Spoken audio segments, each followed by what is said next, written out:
नमस्कार, खबर उत्तराखंड देख रहे हैं आप और मैं हूं आपके साथ शिपवन शर्मा। तो चलिए बिना किसी देरी के शुरुआत करेंगे बुलेटिन की। उत्तराखंड में मौसम विभाग ने भारी बारिश और तूफानी परिस्थितियों को लेकर ऑरेंज अलर्ट जारी किया है। देहरादून, हरिद्वार, टिहरी, चमोली, रुद्रप्रयाग, उत्तरकाशी, बागेश्वर, पिथौरागढ़, नैनीताल और पौड़ी, इन जिलों में तेज बारिश, ओलावृष्टि और तेज हवाओं की संभावना है। वहीं 4000 मीटर से अधिक ऊंचाई वाले क्षेत्रों में बर्फबारी की भी चेतावनी दी गई है। साथ ही आकाशीय बिजली गिरने का खतरा भी बना हुआ है। मौसम विभाग ने नागरिकों और पर्यटकों से सतर्क रहने के लिए बारिश के दौरान अनावश्यक यात्रा से बचने और सुरक्षित स्थानों पर रहने की सलाह दी है।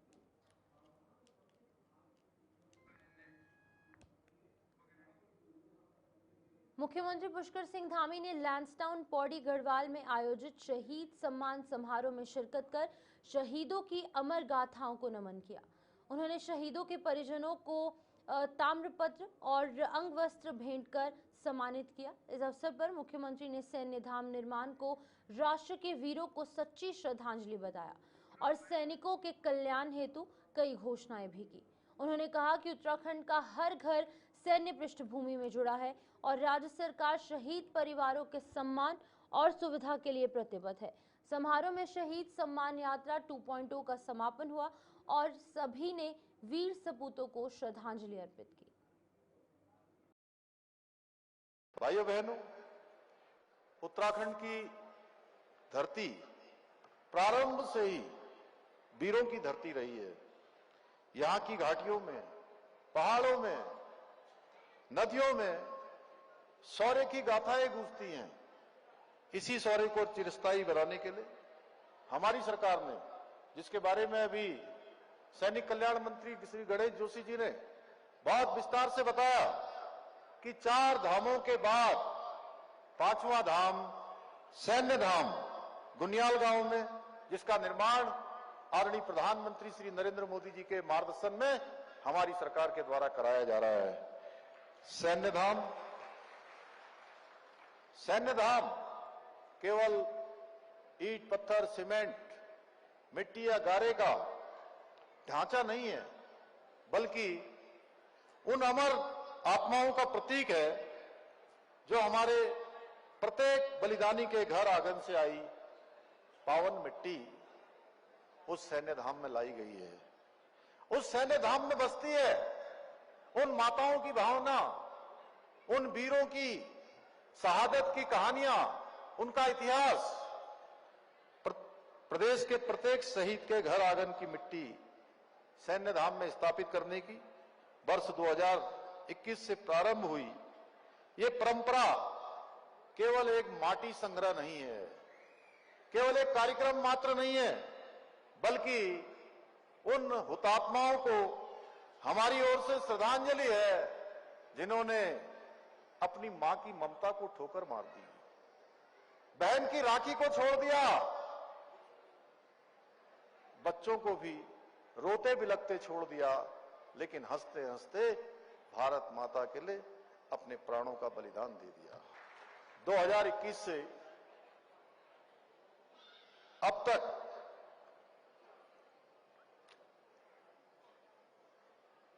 2021 से लेकर अब तक जो हमारे शहीद हुए और इस बार जो द्वितीय चरण की हमारी शहीद सम्मान यात्रा, जिसमें 71 वीर सैनिकों के सम्मान में 25 सितंबर से 4 अक्टूबर तक चली शहीद सम्मान यात्रा में इन वीर सपूतों के घर आंगन की मिट्टी एकत्रित की गई।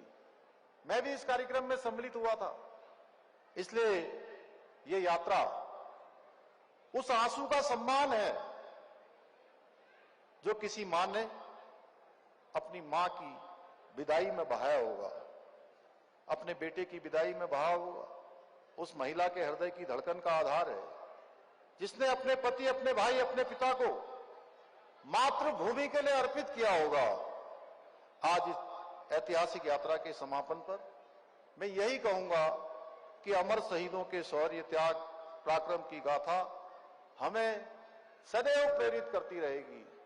हमारे आने वाली पीढ़ियों को हमारे जवानों को, नौजवानों को, युवाओं को, छात्रों को, हमारे नौनिहालों को हमेशा देशभक्ति के लिए आगे बढ़ने के लिए प्रेरित करती रहेगी। उनके अंदर राष्ट्र भावना की भावना को जागृत हमेशा करती रहेगी, हमेशा उनको प्रेरणा देती रहेगी। तो आज के अवसर पर मैं, जैसा जोशी जी ने कहा, कुछ घोषणाएं यहां पर करना चाहता हूं कि गढ़वाल के प्रवेश द्वार कोटद्वार में सैनिक विश्राम गृह का जीर्णोद्धार किया जाएगा। वीर नारियों एवं पूर्व सैनिकों के कल्याण निदेशक सैनिक कल्याण तथा सभी जिला सैनिक कल्याण एवं पुनर्वास कार्यालयों में पूर्व सैनिकों की नियुक्ति कर निःशुल्क सेवाएं उपलब्ध कराने हेतु कॉमन सर्विस सेंटर CSC स्थापित किए जाएंगे। अन्य स्रोतों से अनुदान प्राप्त न करने की बाध्यता को समाप्त करते हुए सभी द्वितीय विश्व युद्ध के एवं पूर्व सैनिकों एवं विधवाओं को सम्मान राशि प्रदान की जाएगी, इसकी मैं घोषणा करता हूं।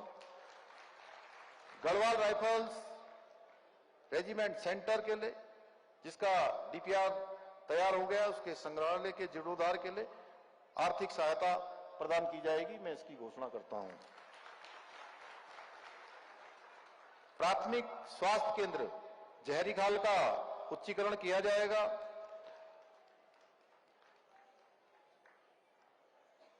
राजकीय इंटर कॉलेज करतिया, इनका नामकरण शहीद कमल सिंह रावत जी के नाम पर, हाई स्कूल डोबरियासार शहीद अनुज सिंह नेगी जी के नाम पर, गौड़वा चिड़वा मार्ग शहीद केशवानंद ध्यानी जी के नाम पर, PSC जहरीखाल शहीद हरीश जोशी जी के नाम पर, जहरीखाल गुमखाल मार्ग शहीद। मुख्यमंत्री पुष्कर सिंह धामी ने राजीव गांधी अंतर्राष्ट्रीय स्टेडियम देहरादून में आयोजित उत्तराखंड प्रीमियर लीग 2025 के समापन समारोह में भाग लेकर विजेता टीम को बधाई दी। उन्होंने कहा कि खेल जीवन में अनुशासन, टीम वर्क और संघर्ष की भावना सिखाते हैं। मुख्यमंत्री धामी ने कहा कि प्रधानमंत्री नरेंद्र मोदी के नेतृत्व में भारत खेलों के स्वर्णिम युग की ओर बढ़ रहा है। उन्होंने महिला क्रिकेट टीमों के उत्कृष्ट प्रदर्शन की सराहना की। उन्होंने कहा कि सरकार प्रदेश को खेल भूमि बनाने के लिए प्रतिबद्ध है। सीएम ने बताया कि जल्द ही स्पोर्ट्स लेगेसी प्लान के तहत 8 शहरों में 23 खेल अकादमियां स्थापित की जाएंगी।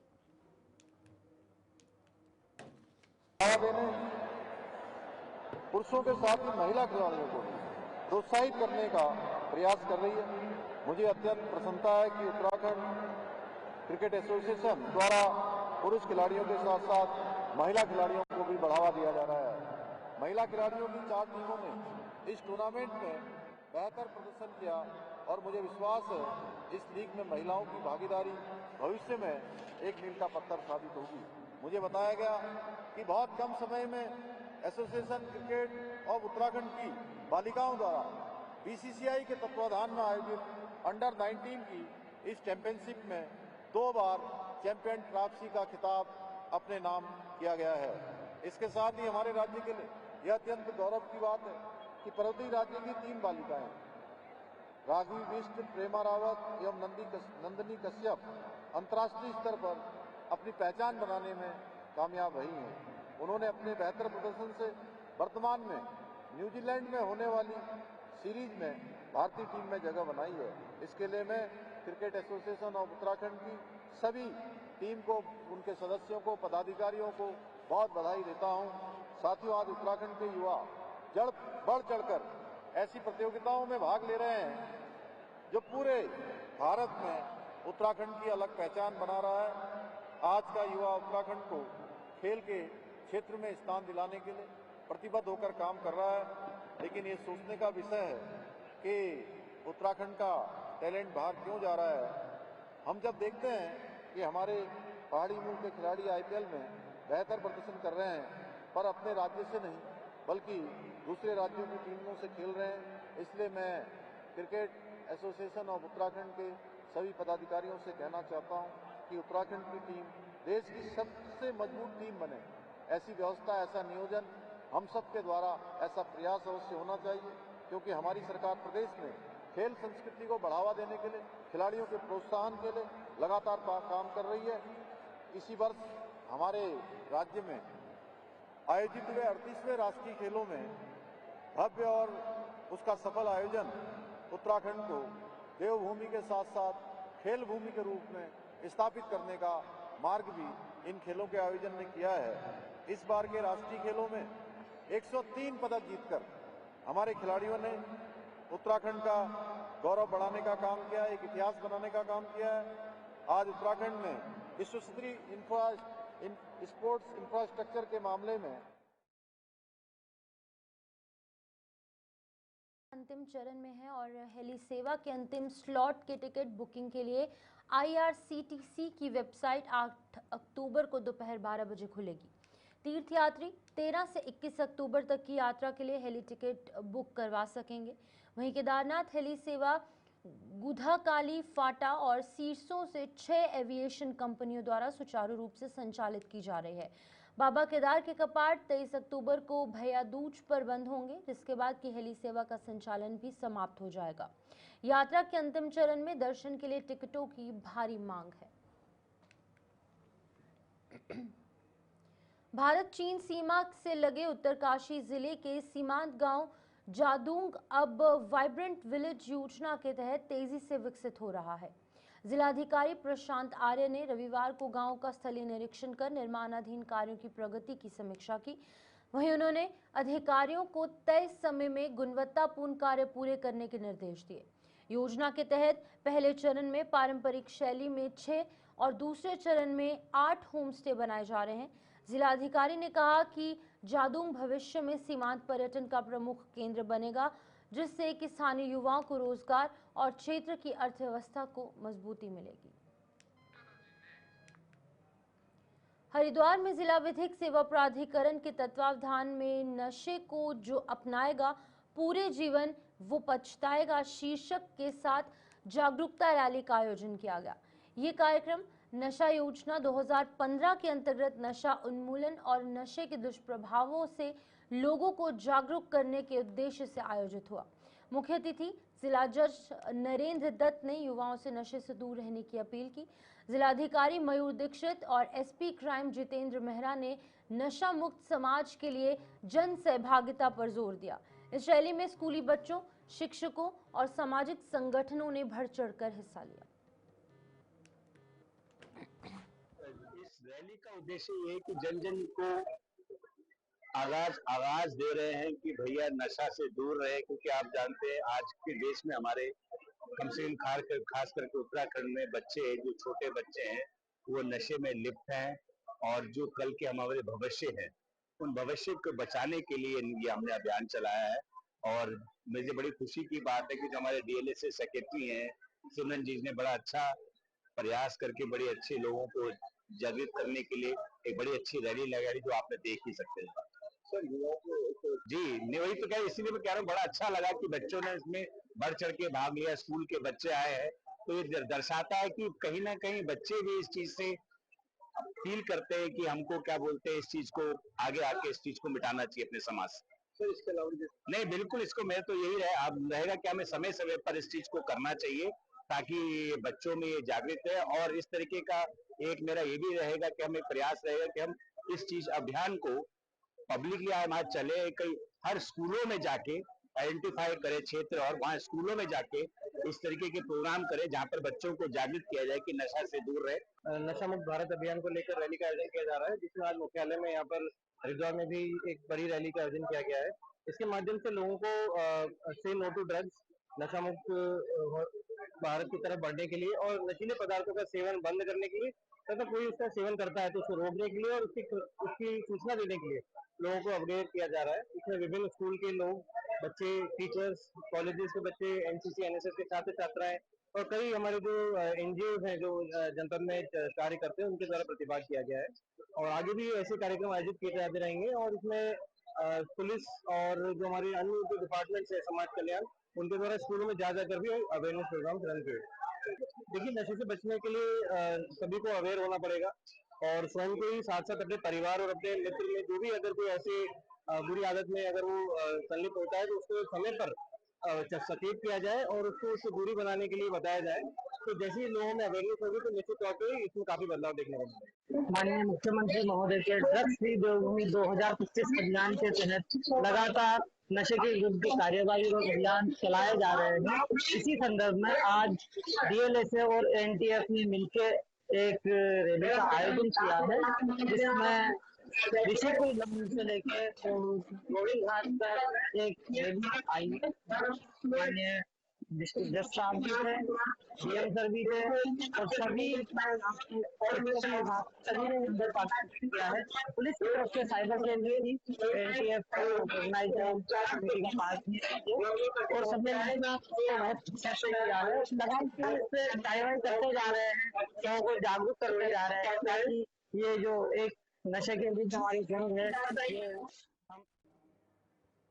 बीती देर शाम जिला अस्पताल में अचानक बिजली आपूर्ति बाधित होने से कुछ समय के लिए अंधेरा छा गया। इस दौरान अस्पताल स्टाफ को मोबाइल की रोशनी में मरीजों का उपचार करना पड़ा। जनरेटर में डीजल ना होने और लोड ना लेने की वजह से आपातकालीन व्यवस्था ठप हो गई। तीमारदारों ने अव्यवस्था पर नाराजगी व्यक्त की। वहीं कांग्रेस के प्रदेश प्रवक्ता अद्वैत बहुगुणा ने इसे स्वास्थ्य विभाग की गंभीर लापरवाही बताया। पूर्व छात्र संघ अध्यक्ष ऋत्विक जायसवाल असवाल और उसकी तरफ से जिला मुख्यालय में ऐसी स्थिति चिंताजनक है। हालांकि बाद में विद्युत आपूर्ति बहाल होने से अस्पताल की स्थिति सामान्य हो गई।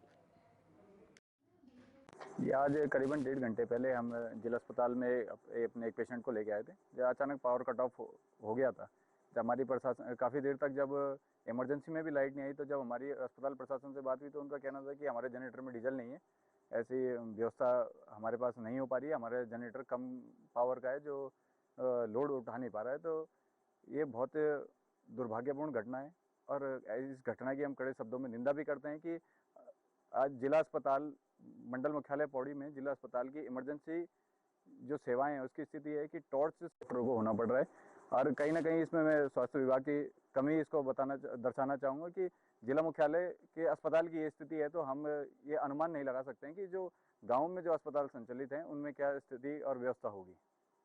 बच्चे को यहाँ पे बच्चे का चेकअप कराने यहाँ लेके आए थे जिसको बुखार की समस्या थी। अन्य लोग भी यहाँ पर, अन्य पेशेंट भी यहाँ पर आ रहे हैं जिनको अनेक प्रकार की समस्या, कुछ अभी गाड़ी से गिरे हुए लोग भी आए हैं जिनके चोट वगैरह लगी है। पर स्थिति इस प्रकार आ गई है कि मोबाइल की टॉर्चों से यहाँ पर इलाज किया जा रहा है। बात है नहीं है कुछ भी, अगर इमरजेंसी में कोई आ गया तो अगर उसका इलाज यहाँ नहीं होगा तो तुरंत यहाँ कोई इलाज नहीं है। श्रीनगर या देहरादून कोई मतलब नहीं किसी से, अगर ठीक बुखार आ रखा तो हो जाओगे भर्ती, अगर थोड़ी सी ज़्यादा दिक्कत है तो दूसरी जगह रेफ़र कर दोगे। मरा हुआ व्यक्ति भी रेफ़र हो गया यहाँ से, जो श्रीनगर वालों ने बोला भाई तुम मरा हुआ क्यों ला रहे हो यहाँ, ये समस्या। मेरे को तो खैर 20 दिन हो गए, बाकी मैं कुछ और ज़्यादा नहीं बोलना चाहता हूँ। मेरी तो परेशानी, मैं तो दिल्ली से आ रखा हूँ, यही परेशानी है। पर लेकिन यहाँ जो नर्सें हैं टाइम पे नहीं आती, अगर 8 बजे तक ड्यूटी 7 बजे चली जाती, 8 वाली 9 बजे आती। स्वास्थ्य मंत्री हमारा धन सिंह रावत होगा, बाकी बीजेपी तो काम करे, लेकिन पौड़ी में कभी भी ये स्वास्थ्य नहीं सुधर सकता। अभी एक बस गिरी हुई थी जब वो पौड़ी से गई देल चौड़ी, वो आग लगाने के लिए तैयार थी इस हॉस्पिटल में, वो मेरे को पता है, पर लेकिन नहीं लगाया उन्होंने। यहाँ कोई न तो यहाँ डॉक्टर है कोई बढ़िया, कोई डॉक्टर नहीं है। एक डॉक्टर है कैंप में चला जाएगा, अगर तुम आज आ गए तो 20 दिन बाद तुम्हारा ऑपरेशन होगा, ये समस्या है। वो बोलते भाई सूजन आ रखा अभी नहीं होगा।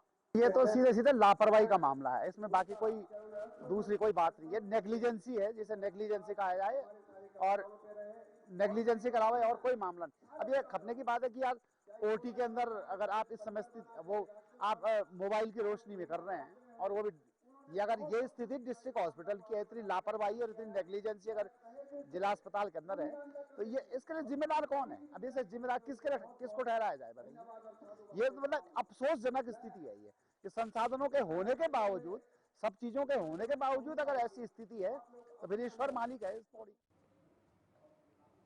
हल्द्वानी के शनि बाजार क्षेत्र में नगर निगम और प्रशासन की संयुक्त टीम ने सरकारी भूमि पर अवैध निर्माण पर बड़ी कार्रवाई की। सिटी मजिस्ट्रेट गोपाल चौहान, नगर आयुक्त ऋचा सिंह और एसडीएम राहुल शाह के नेतृत्व में जेसीबी मशीन से टीन शेड से बने निर्माण को ध्वस्त किया गया। जांच में पता चला कि निर्माण के दौरान ट्रांसफार्मर से सीधे बिजली कनेक्शन लेकर मशीनों का उपयोग किया गया। अधिकारियों ने बिजली विभाग को कार्रवाई के निर्देश दिए और संबंधित व्यक्ति के खिलाफ मुकदमा दर्ज करने की प्रक्रिया शुरू की। प्रशासन ने स्पष्ट किया कि सरकारी भूमि पर अतिक्रमण बर्दाश्त नहीं किया जाएगा।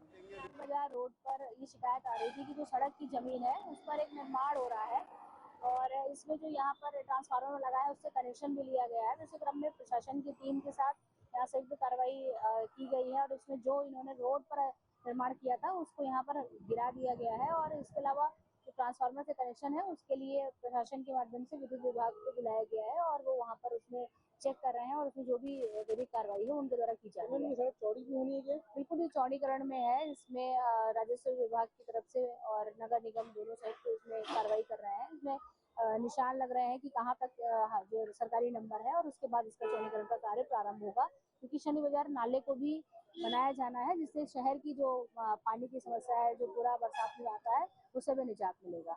देखिए, शनि बाजार से सूचना मिली थी कि यहाँ पे अवैध निर्माण चल रहा है, तो मौके पे रेवेन्यू की टीम, नगर निगम की टीम और हम लोग, मैं भी यहाँ पे और प्राधिकरण की टीम भी बुला रखी है।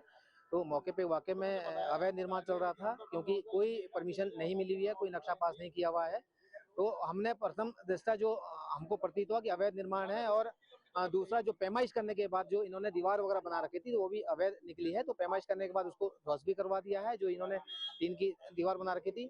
दूसरा जो इन्होंने पीछे जो शेड बना रखा है उसकी कोई परमिशन नहीं है, तो उसको हम सील करवा रहे हैं। इसके अलावा एक अनोखा ही देखूंगा, क्योंकि मैंने फर्स्ट टाइम मैंने ऐसा देखा है कि ट्रांसफार्मर से सीधा कनेक्शन दे रखा है। ट्रांसफार्मर से सीधा यहाँ वेल्डिंग का काम चल रहा था, तो बिजली विभाग को भी मौके पे बुला रखा है। जो इनका मीटर है ये 1 साल से बंद पड़ा है मीटर है। कनेक्शन के लिए भी हमने बुलाया है और उनको कहा है कि भाई आप एक बार दिखवा लीजिए कि आपने अगर कनेक्शन दे रखा है तो आप रिटर्न में दीजिए हमको, और अगर नहीं दे रखा है तो जो लाइन मैन है उसके खिलाफ भी कार्रवाई करो, और जो जिसने ये कनेक्शन अवैध कनेक्शन लगा रखा है। तो चलिए, बुलेटिन में फिलहाल इतना ही। दीजिए इजाजत और तमाम अपडेट्स के लिए आप जुड़े रहिए गुलिस्तान न्यूज़ के साथ। नमस्कार।